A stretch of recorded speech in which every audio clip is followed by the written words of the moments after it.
Okie dokie. Today I'm going to show you guys how to build a kitchen table that folds off the wall with just 2 boards and a few hinges.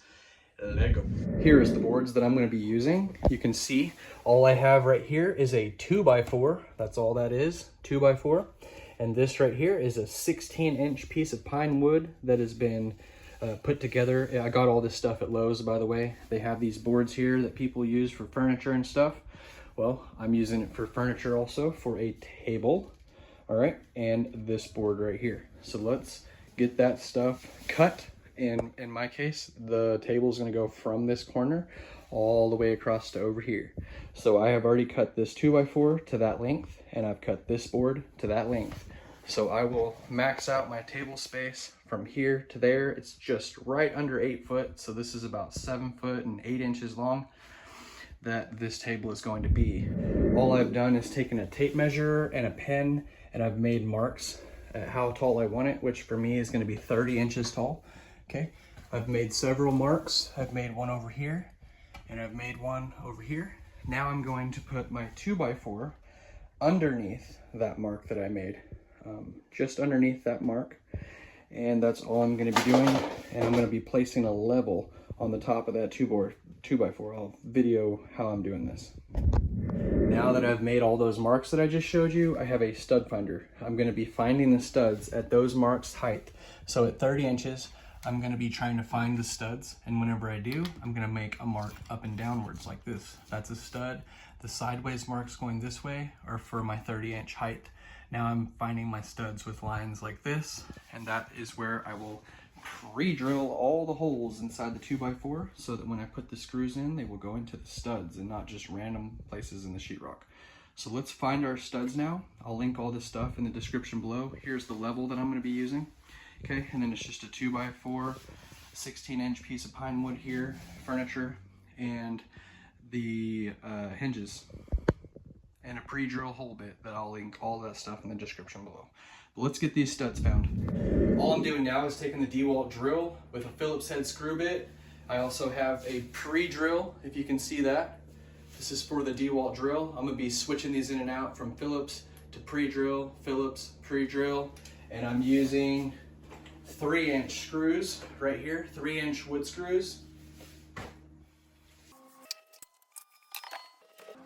Okay, I'm holding the board on the horizontal lines at the 30-inch mark and pre-drilling a hole in this corner to get this board held up.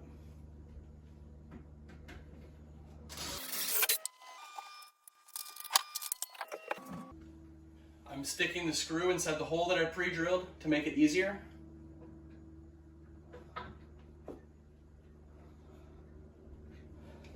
Now Phillips head.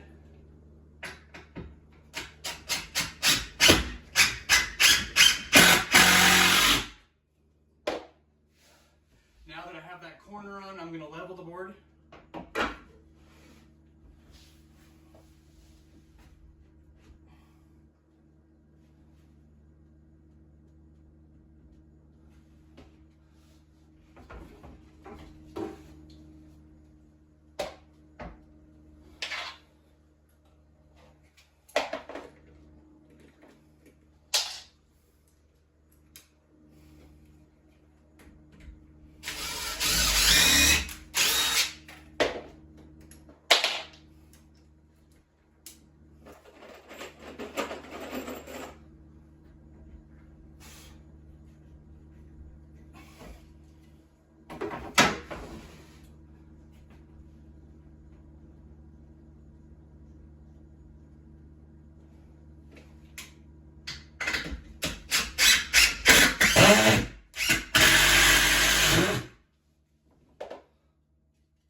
Now that the board's up there, I'm going to continue finding my horizontal lines, pre-drilling the hole, hand doing the screws in, and then drilling them in. Once I get all those screws in, I'll bring you right back. Here's what I have now. You can see the level is setting on there. Okay, level. Screws are hand put in. I've pre-drilled all the holes now that the board stays up there. It's easier if you have somebody else to hold you. But anyway, I like to just start in one corner and then mark one out somewhere in the middle. That way the board can hold itself. And then I pre-drill, pre-drill, pre-drill, pre-drill, pre-drill, everything pre-drill, and then hand do the screws. And now I'm gonna go and zip all those screws in. Okay, no big deal. Make sure it's level before you, from one end to the other, and everything is really nice. Okay, so let's get those screws in now.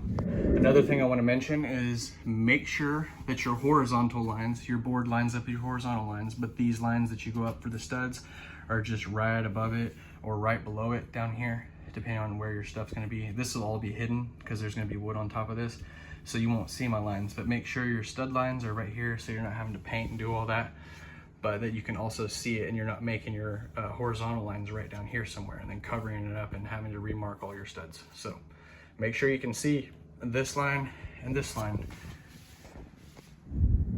So this is how it looks now. The table is setting on the wood. This is leveled, pre-drilled, all of the screws have been put in, and now all I've done is I've taken these hinges. I'm going to show you what they look like here. They're just flat hinges, okay? They're pretty flat, and they open and close very simply like this, okay? Very, very basic hinges, all right? I've put in a 2-inch screw here, these are manufactured screws that come with the hinges, very short screws. I put one long screw in each hinge, one in the middle, one on the end here, and one on the end here.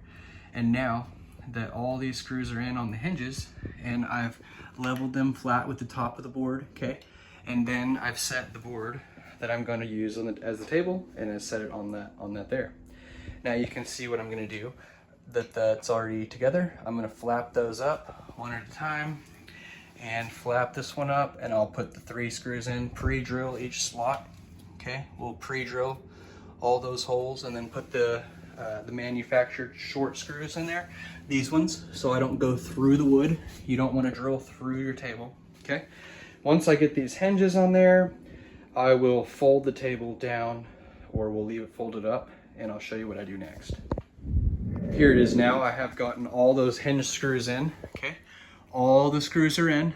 I put the short ones on the top inside our table piece, and the 2x4 has one large one in each, and then the 2 small ones, okay? All the way down, same thing. You can see it's gonna be a small gap here, just for the hinges, right through there, okay? And this will, and should, fold right down. Oh, I hit my lamp, see? But it'll fold down and fold up, okay? Like this. Now I'm gonna put something I want it to be like free floating underneath, so I can have chairs under here and a plug and, you know, whatever we need to do here. So I'm going to make little things that I'll show you right now to hold this up. Here is the hinges that I'm using. Here's the box, okay? That's what I got, if you want to read over it. And I'm going to be using this cable to hold the table up, and I'll show you how I do that. And then I've got these hooks and these little hooks right here. Okay, these are a little bit thicker, these are a little bit smaller. All I have done now is I've let this set down, I've pulled it up to where it's going to be level, and I have put a little hook right here. You can see I pre-drilled a little hole and put that hook in. Okay, that's the smaller hook, by the way, and it's not coming out on the bottom. Okay, and here is this area. This is where the hinges are, so if I'm cleaning the table off, I can sweep off the table and the crumbs will fall down in there. Okay, that's okay. This would, I'll probably put caulking in this one so we don't get junk back in there. Anyway, I'm getting excited. All right, so here's the little pilot right there and there. And keep in mind, you don't want to put it right in the corner because it will break. So I put it over like 3 inches here and 2 inches here, okay? And you can see there's a piece of wood here meeting this piece. So if I would have put it right here, this is kind of a weak spot, but so I put it on this stronger spot right here, okay? If it was on this end, same thing. See, there's a little block right here. That'd be okay though. It's gonna be strong, it's just, anyway, this is where I'm going, and I'm trying to get you guys to understand that you just don't want to put it right on the corner, all right? That's the main thing. Same thing with this one down here. I put it inwards a little bit, okay? You can see it's not going to break, most likely. And then I have a hook right here, another one of those. This is the big one, and I've put it directly into that corner stud. Okay, righty-tighty into that corner stud. And this is the other big one over here. And I've done the same thing. I had to mess around with it. I actually missed the stud right here next to the trim, so I had to angle it just a little bit. But I got it. It's into a stud. This one is here in the corner. And now that I have the two bigger pylon things and these little ones right here, now I'm going to put the connector. So let's do that. All right, I have a chair in here now, and I've plugged back in my light. Okay, I ended up putting a middle one in here because of just how long this is, almost like 8 foot long. It's 7 foot 8 inches or so. So I needed to put one in the middle as well. It wasn't sagging, but if I would have used it year after year, this middle part probably would have sagged. So I went ahead and put a middle one in as well, right here. Same thing up to there. And all I've done is wrap them around through here, and then around and through and around and through like that, and then start wrapping it around like this. Okay, same thing down here. Went through one way, wrapped it around, through again, wrapped it around, and then start spinning it. You just gotta mess with it. It's not really complex, guys. It's pretty basic. I make this stuff super simple. I'm probably overcomplicating this whole thing. It's just a 2x4, 3 hinges, maybe 4 hinges. You could put one here, here, here, and here. So if you wanted to do 4, I put 3. I might go back and put a 4th. It's really not necessary, guys. Like I said, super basic. These, wrap, wrap, wrap, dot, dot, dot. But I'm loving it.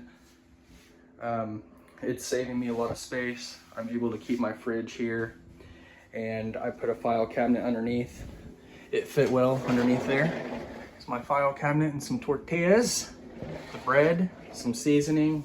And this also, remember, this can fold up. I'm gonna leave mine down just in this position. But if I ever needed to, for whatever reason, I could fold it up. And if you wanted to, like I have here a hook instead of a little pylon circle thing like those other ones, I have a little hook right here in case I wanted to pull this up and put another latch and latch it onto here. So you could put 2 hooks, one here and one there, okay, and latch them, or build another little latch, something like to hook it with on this, like a little piece like this that you could, when you raise it up, you could wrap it over that hook. I mean, there's whatever you want to do. I'm just giving your guys something to look at here, so you can, the sky's the limit. I just did a really basic setup right here. I mean, you could do, I've even thought about putting this middle one, instead of going up to the same height, just going across to about like right here. Okay, that way it'd be a low one, but I kind of like it up high if I want to put stuff back here. This doesn't really get in the way that much. It does get in the way, this one here in the middle, but not really, because one person will sit here, one will sit here, and one will sit here, or one here and one there. Depends on how big your family is or how many people you're trying to squeeze in there. Me, it's just me and my daughter.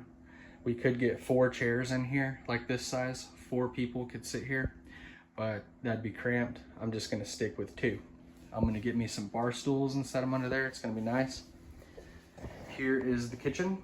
Remember, this used to be an oversized hallway that I built these cabinets right here, okay? These are handmade with 2x4s, these cabinets. I'm still not done yet. I've just replaced the LEDs just recently.